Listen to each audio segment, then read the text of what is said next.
There's something to be said about bringing practical or bringing spiritual concepts down to earth, about these abstract concepts, that are really spiritual and ethereal into practical terms. And some people some people do that very well. You see spiritual teachers, spiritual content creators on YouTube, astrologers do that really well. There are some that don't do so well at that. And there's one in particular, and I'm not going to name who this is, but there's one in particular that I have watched videos from. I've watched her videos and I've had to unsubscribe from her. Well, I haven't had to, but I made the decision to unsubscribe. And the reason why I unsubscribed is because over and over I kept hearing the same, phrases and the same things over and over again. Higher consciousness, times of healing and transformation, times of transition, connecting with the earth and sky. All of these kinds of things, all of this, you know, material that is spoken over and over again. And what does it mean? What does it really mean? Rather than just being in the same rut and hamster wheel that is being repeated over and over. And it gets tiresome. And, I'm going to say that, astrological events are different and are specific and special for a lot of reasons. And to just, for example, if you were to, make a video about one astrological event, then that is going to be different than a video about another astrological event. Now, we all repeat ourselves, but there's a difference between doing that and saying, you're talking about an astrological event, but you're saying the same things about different astrological events, the same exact things, with not a whole lot of variety in what you're talking about. And that gets to be, tiresome for, the audience. And the audience is not going to understand and see the value of what you're saying. Is it a prediction? Is it a collective overview? Is it a prescription? For what you're talking about with a spiritual and astrological video. What's the meaning into this? And how can I, be inspired and empowered and apply this to my own life, for example? And so, there are many astrologers, some more, left brain than others, where it doesn't have to be this really big, thing, such as, manifestation, all of those types of things like that. But how can it be, more down to earth? And that's really important, because Saturn is in Pisces right now. And so Saturn is structure, it's order. It wants to make things materialize. It wants to put a form to something. And it doesn't want the chaos that Pisces is, because Pisces, it's not necessarily turbulence, but it's not an organized energy. And so Saturn is the bricks and order, the mortar. We want those foundations, and it's a good opportunity, to, to talk about all these concepts if you, create videos on these types of things and try to bring it down to concrete terms, to try to blend both the material and the spiritual realms. together. And, you know, sometimes, we're just disappointed. I was seeing on my, sort of, seeing the, videos, of YouTube videos, and then seeing, a video. And I thought, oh, that's an interesting video. And so I thought it would be, neat to hear what this person had to say about a topic, this topic. And it ended up being the same things over and over again with, not a lot of value in the video. So, that's important to consider is how can there be structure? You know, another example is, I was taking, a class that I thought I would enjoy and I thought that I would get a lot out of. It was a music class. And, I was very disappointed because, this whole situation with the, teacher, not necessarily teaching it, but, getting off on talking about these things that did not have to do with it. And some other topics were personal stories and others were more taboo, topics, um, you know, kind of sensitive issues. And that was going on. There was no structure to the class, no syllabus, no, textbook, no nothing. And it was very disappointing. And I didn't get what I wanted out of it.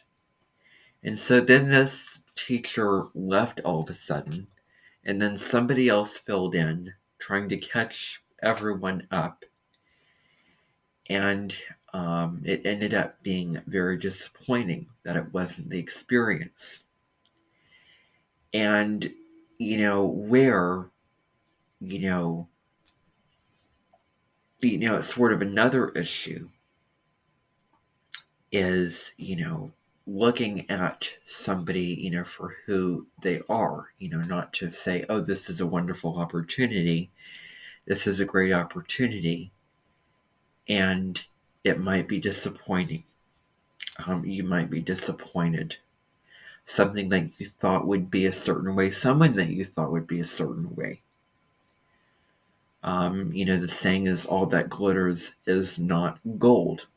There was another teacher whom at first was overwhelmingly draining in terms of how he was speaking and teaching, and I was shocked because I had never had an experience with sitting in a classroom with a teacher who spoke in a particular way. But then, I got used to it, and then it became, neutrally positive, let's just say, a neutrally positive experience. And that's something also to consider. And then some experiences that you have are just neutral. And, so that is, also, important. Another thing, that I want to talk about, just, on this video is several, astrologers. And the one thing that I'm really, annoyed by is when certain placements or certain aspects are put on pedestals. Trines and sextiles in the natal chart are better, easier energies and more positive energies as opposed to squares and oppositions. And astrologers say that certain astrological placements are easier than others. I don't agree with that. I don't agree with placements being better than others, aspects being better than others. I don't agree with that. They all have their strengths and weaknesses in their own way, and their own different ways. Um, for example, more growth and more happiness and fulfillment and more meaning can probably come from those people who have a lot of squares and oppositions in their chart, in their natal birth chart in astrology, because a majority of my videos are astrological on my channel. And then others who have a lot of trines and sextiles. Those are easier aspects.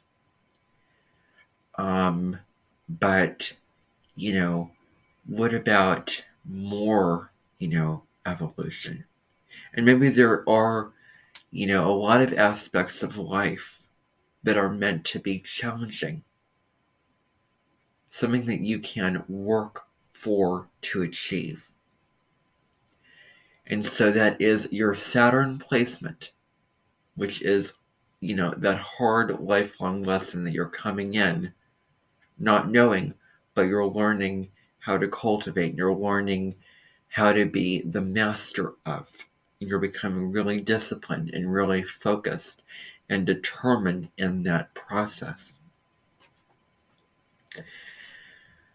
I don't want to energize when astrologers say this placement is an exaltation, this placement is detriment, this placement is fall. I don't agree with that. I really don't agree with that. Because that is putting some placements above others. And there is no astrological placement that is better than any other astrological placement. Astrological placements are not better or worse in the natal chart. They are just different. And there are negatives and positives on both sides. I would argue that some placements are not, easier or more difficult than others.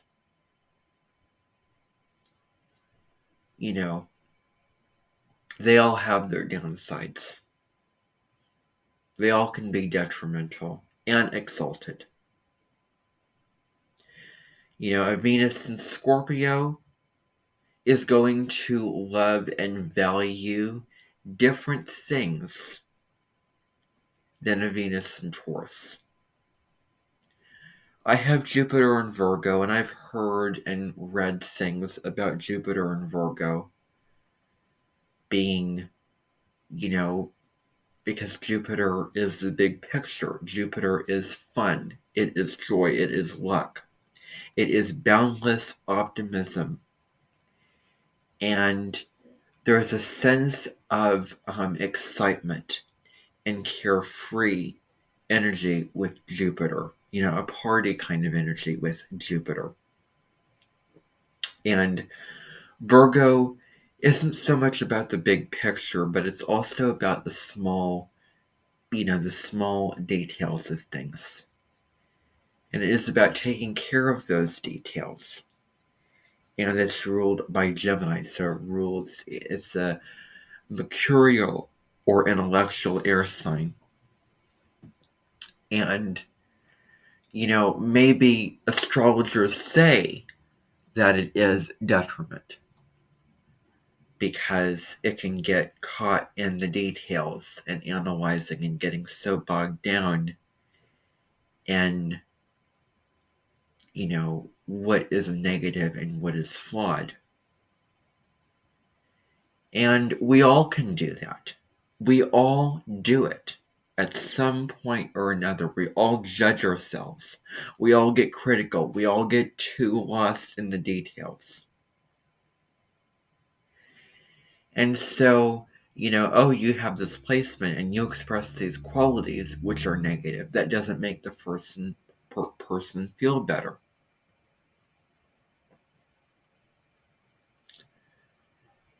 I was watching somebody who had a video about Jupiter in Virgo. It was not just the placement. It was, when Jupiter, the last time Jupiter was in Virgo, from, I think it was August 11th of 2015 through September 9, I think, 2016. This particular astrologer was talking about Jupiter in Virgo and only talking about what was negative instead of talking about, the opportunity that Jupiter can Virgo, the invitation it can be.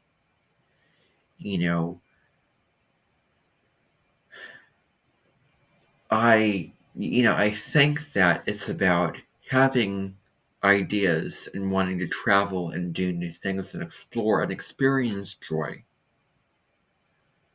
But you're also delivering in a material way. You're checking things off the list. You're applying it down to earth, with the plan. And you're not getting caught in, positive energy, but you are making sure that things are taken care of and that things are done right. And that you're doing things with, accuracy and quality. To make a vision or a dream a reality. And, I think that, no placement should be described as being less or more than any other. And it's wrong and irresponsible for astrologers to do that. Because life is not either or. It's not a zero-sum game. It's not binary. It's so easy to understand that and learn that to be true. But the whole detriment, fall, exaltation, that's just a belief. That is just, a belief. As I said again, difficult, more difficult placements, more challenging placements. But what if there is more opportunity?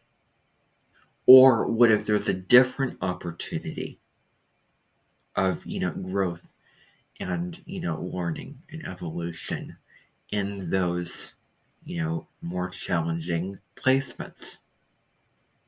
And, also, we associate challenging with negative, easy with good. That's just a mental, emotional, psychological association. And, even though I've said it before, in my videos, I've inserted this placement was detriment, this and this. I did not do that of my own accord. I did that because it was learned, and I believed that piece of information. And I just want to own up for the fact that I gave those pieces of information. But that's not what I believe. Even if it may be fact, I don't believe it to be so. It is a belief. It is a belief. It's about being open-minded, viewing different perspectives of things. And it's not so narrow as being detriment, fall, exaltation. Certain planets rule certain signs, but that doesn't mean that that planet is any happier in that sign than others. That doesn't mean that placement is better. I don't think planets should be personified as being people who are happier in one sign, happier in, the other side, even if it was explained really well, because that is, again, a belief and a projection. So, that is what I'm going to say about all of these different things that are kind of coming about. Another issue is, with the nodal axis. We're thinking about the south node and north node. That also isn't either or. We need to surrender the either or mentality, even if certain pieces of information are accurate. And, it's about the north node and the south node being in tandem, being balanced. You're balancing the two qualities out. Yes, moving toward your north node. Yes, there is the south node and the north node, and they mean different things, but it's also both and. Both, balancing the south node and north node qualities. About taking, releasing the shadow sides of whatever sign the south node is in to move into that north node. And I think also with kind of the logical aspects of astrology, with saying this particular thing because it's just right to say and it makes you look good and it's good on a material level. It sounds good. It sounds professional. It's accurate. And, it's really all about surrendering the need to only talk about so much information and make certain points and make the videos a certain length of time and talk about all this information. But where is the heart in certain videos? Where is the real spiritual meaning and value that is, relatable? That is something, I guess, moving is possibly something, but something, where it's, I guess, more prescriptive, but also to where you're really getting into, the meaning of certain things and, delving deep and getting real and getting authentic about what this means to you. Really speaking from your heart and not just, your head. Like, what does it really mean? And, how do you feel, the information that you're delivering as opposed to just knowing it intellectually. And, we can't always do that. And that can be, difficult to do at certain times. Depends upon what kind of information that you're delivering and how you feel about it. But, the main points is, getting out of, just to summarize, getting out of the same cycle over and over again of repeating the same things just because you think that they sound good, but it's really repetitive and meaningless. That's one point. Getting out of either or thinking, is another point. And just saying, giving meaning into things as opposed to what would look good on the material level. I would, please your ego and, this, that stuff. So those are some things to think about. So thank you for tuning